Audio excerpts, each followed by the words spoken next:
Nagligpit kami ng mga pinagkainan ng aming mga amo. Ganito kami pag oras ng Ramadan.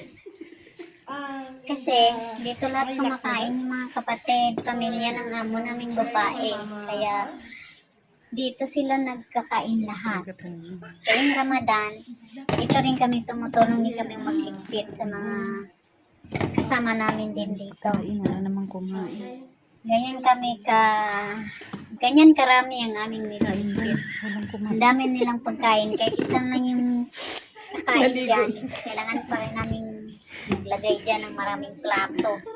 Tapos, pagkain, maraming pagkain. Kahit isa lang yung kakain guys, sobrang daming pagkain. Pag wala ng kakain, ipakain na lahat sa mga katulong.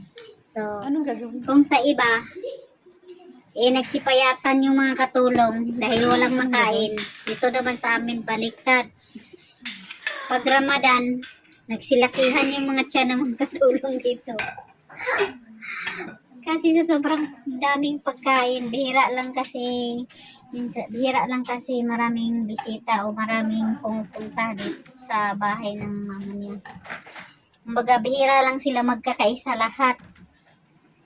Mostly talaga, walang napunta, wala ding kakain. Kaya maraming pagkain. Kaya, ang labas, katulong ang kakain.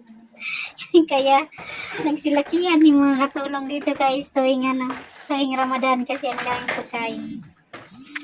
At, sa puntong yan, ganyan ang aming gawain araw-araw. Nagliligpit ng napakaraming pagkainan.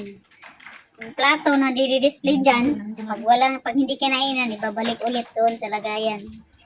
O ganyan lagi. Pero pag marami naman silang bisita, so lahat din yun nakakainan. So marami ding hugasin. Pero okay lang kasi marami naman kami.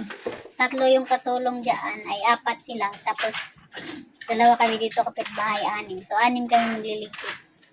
Madali pa rin para sa amin. At sa puntong yan, hindi pa rin kami tapos nagliligpit pa rin kami guys.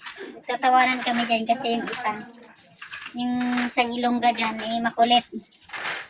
Binanuhan pa naman, binugahan niya pa man ng ketchup yung mukha ng isa niyang kasama. Kaya ayan, tawa kami ng tawa kasi ginawang barbecue yung mukha.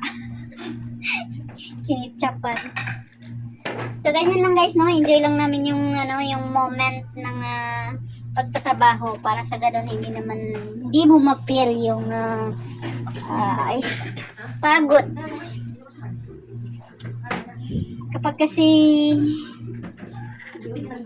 sinasamahan mo ng enjoyment yung pagtatrabaho ay sa baliwala yung pagod guys. Kaya kahit pagod, okay lang yan. Kasi pagkatapos marami namang pagkain. Sulit. Ay nako. So magliligpit ka pa lang ng mga kinainan nila, yung mga nakalagay dyan sa lamisa.